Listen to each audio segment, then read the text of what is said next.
9장 기초를 튼튼히 하라. 모든 위대한 기업들은 고유한 특징을 갖고 있지만 어떤 기업이든지 처음부터 제대로 갖추지 않으면 안 되는 것들도 있다. 이 점을 내가 워낙 자주 강조하다 보니 지인들은 나를 놀리듯이 이를 틸의 법칙이라고 부른다. 틸의 법칙은 기초부터 망친 신생기업은 되살릴 수가 없다라고 요약될 수 있다. 처음이란 아주 특별한 것이다. 모든 것의 처음은 그 이후에 벌어질 일들과는 질적으로 다르다. 우주가 만들어진 138억 년 전에도 마찬가지였다. 우주가 처음으로 생긴 100만 분의 몇 초 사이에 우주는 1030배로 확장되었다. 1조 배로 확장된 것이 다시 1조 배, 그리고 또다시 100만 배 확장된 것이다. 그 잠깐 최초의 순간 동안 우주가 창조되었고 그때의 물리법칙들은 지금 우리가 아는 물리법칙들과는 달랐다. 미국이라는 나라가 처음 만들어진 227년 전에도 마찬가지였다. 미합중국 헌법 위반자들은 재헌회의에서 함께 보낸 몇 달 동안 기초적인 문제들을 자유롭게 토론할 수 있었다. 중앙정부는 어느 정도의 힘을 가져야 할 것인가? 의회 대표는 어떤 비율로 할당할 것인가? 그해 여름 필라델피아에서 나온 절충안들을 우리가 어떻게 생각하든 그때 이후로는 바꾸기가 쉽지 않았다. 1791년 권리장전을 채택한 이후 미국이 헌법을 수정한 것은 17번에 불과하다. 지금 캘리포니아주의 인구는 알래스카주의 50배가 넘지만 상원에서 차지하는 의석수는 동일하다. 이것은 어쩌면 오류가 아니라 특징일 수도 있다. 하지만 미국이 존속하는 한 우리는 이 특징을 바꿀래야 바꿀 수가 없을 것이다.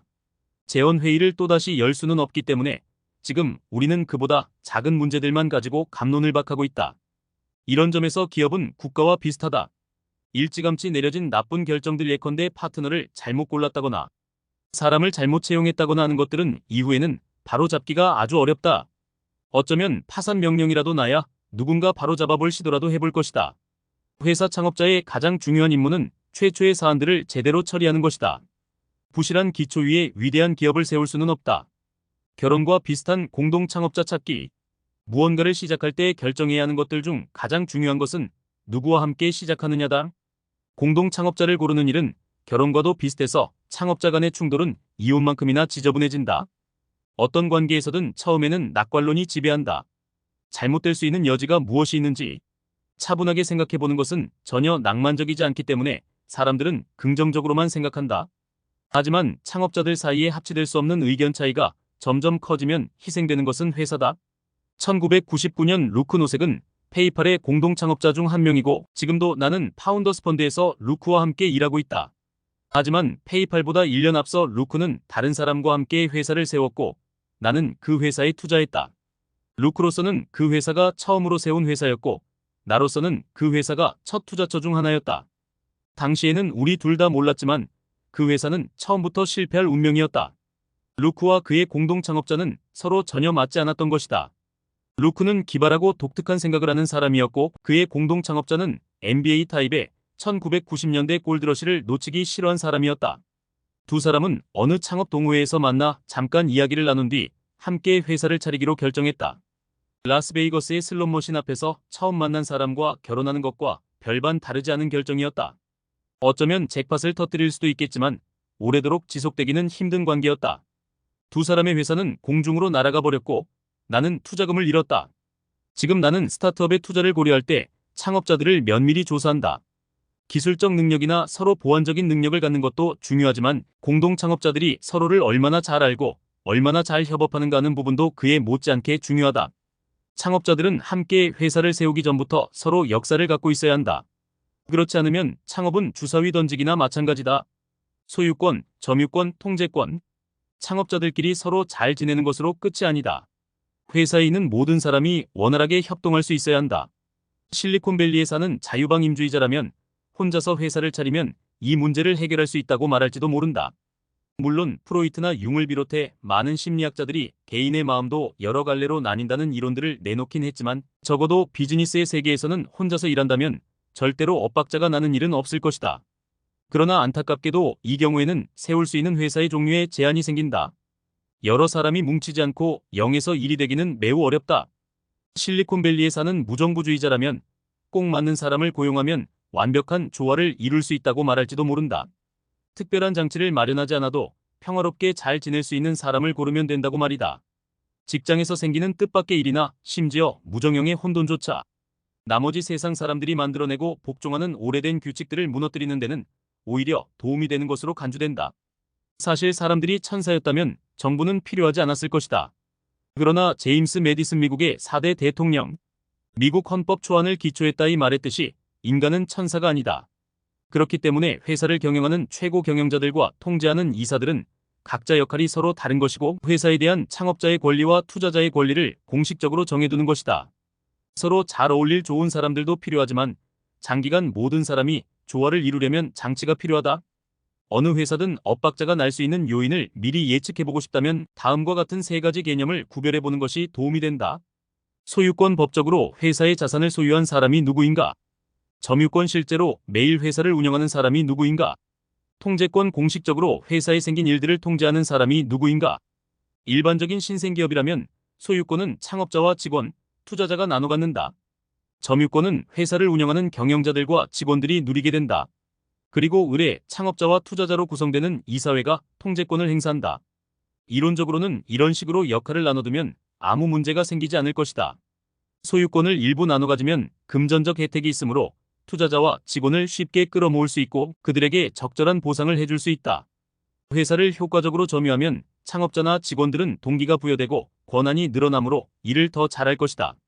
그리고 이사회의 감독 기능은 경영자들이 더 큰 시각에서 계획을 세우도록 도움을 준다. 그러나 실제로 해보면 이렇게 여러 사람이 여러 기능을 나눠 갖는 것은 합리적이면서도 한편으로는 엇박자가 날 가능성이 몇 배로 커지는 일이다. 가장 심하게 엇박자가 나는 모습을 보고 싶다면 미국 교통국을 방문해보면 된다. 운전면허증을 새로 발급받는다고 생각해보라. 이론적으로 생각하면 이 일은 하등 어려워야 할 이유가 전혀 없다. 교통국은 정부기관이고 미국은 민주공화국이다. 모든 권력은 국민에게 있고 국민이 대표를 선출해서 국민들을 위해 일하라고 정부에 보낸다. 그러니 모든 국민은 부분적으로는 교통국의 주인이고 국민의 대표가 이곳을 통제하고 있으니 당당히 걸어 들어가서 원하는 것을 받아 나와야 할 것이다. 하지만 실상은 전혀 그렇지가 않다. 국민이 교통국의 자원을 소유하고 있을지는 몰라도 그 소유권이라는 것은 허구에 가깝다. 반면에 교통국을 운영하는 직원들과 옹졸한 독재자들은 권력을 누리는 기간이 얼마 되지 않음에도 불구하고 아주 실감나는 점유권을 누린다. 교통국에 대해 명목상 통제권을 갖고 있는 주지사나 의회조차 아무것도 바꾸지 못한다. 선출직 관료들이 그 어떤 조치를 취해봐도 타성에 젖은 관료주의는 꿈쩍도 하지 않는다. 아무에게도 책임을 지지 않는 교통국은 모든 사람과 엇박자를 낸다. 담당 공무원의 재량에 따라 면허 발급 과정은 즐거운 일이 될 수도 있고 악몽이 될 수도 있다. 정치 이론을 들이대가며 우리가 주인이라고 우겨봐야 더 좋은 서비스를 받지를 못한다. 교통국보다는 낫겠지만 큰 회사들은 여전히 엇박자가 날 수 있다. 특히나 소유권과 점유권 사이에서 말이다. 예를 들어 GM과 같은 거대 회사의 CEO는 회사 주식을 일부는 소유하고 있겠지만 전체 주식에 비하면 미미한 수준이다. 따라서 CEO는 소유권의 가치보다는 점유권의 힘을 이용해 보상을 받으려는 동기가 생긴다. 분기별 실적만 잘 나온다면 고연봉을 받으면서 회사 전용기를 계속 이용하는데 아무 문제가 없을 것이다. 주주가치라는 이름으로 주식 보상을 해주더라도 엇박자는 여전히 날 수 있다. 해당 주식이 단기 성과에 대한 보상이라면 CEO는 먼 미래의 주주들에게 더 큰 가치를 창출할지도 모를 계획에 투자하는 것보다는 그냥 비용을 절감하는 편이 훨씬 쉽고 돈이 되는 길임을 알게 된다.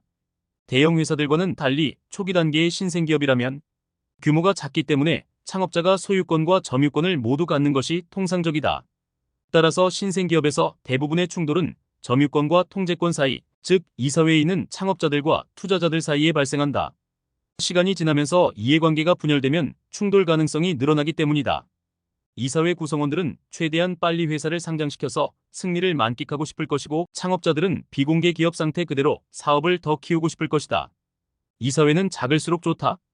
이사회가 작을수록 이사들이 서로 소통하고 공감대를 형성해 효과적으로 감독하기가 쉬워진다. 하지만 그렇게 효과적이라는 것은 경영진과 어떤 충돌이 생겼을 때 작은 이사회가 경영진을 힘으로 맞설 수도 있다는 뜻이다. 따라서 이사회를 현명하게 구성하는 것이 매우 중요해진다. 이사회에 속한 한 사람이 모두 중요하다. 문제가 되는 이사 한 명이 눈엣 가시가 될 수도 있고 나아가 회사의 미래를 위험에 빠뜨릴 수도 있다. 이상적인 형태는 이사회를 3명으로 구성하는 것이다. 공개기업이 아닌 이상 5명이 넘어서는 안 된다. 공개기업의 경우는 정부 규제 때문에 이사회를 더 크게 구성해야 하고 평균이 9명이다. 이사회를 엄청나게 크게 구성하는 것이야말로 저지를 수 있는 최악의 실수다.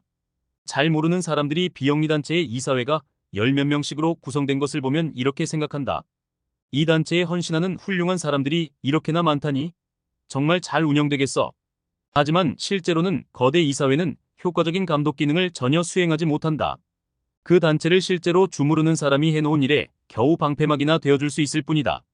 이처럼 이사회로부터 고삐 풀린 자유를 원한다면 이사회를 거대하게 만들어라. 그렇지 않고 효과적인 이사회를 원한다면 이사회를 작게 유지하라. 탈 것이냐 내릴 것이냐? 일반적으로 말하면 회사에 참여할 사람은 풀타임으로, 다시 말해 전업으로 참여해야 한다. 하지만 가끔은 이 원칙을 깨야 할 때가 생긴다. 예컨대 변호사나 회계사는 보통 외부에서 고용하는 것이 좋다.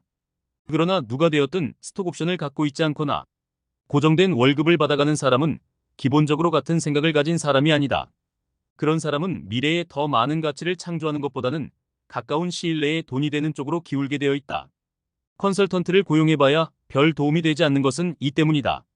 시간제 직원은 소용이 없다. 심지어 출근하지 않고 원격지에서 일하는 것도 피해야 할 일이다.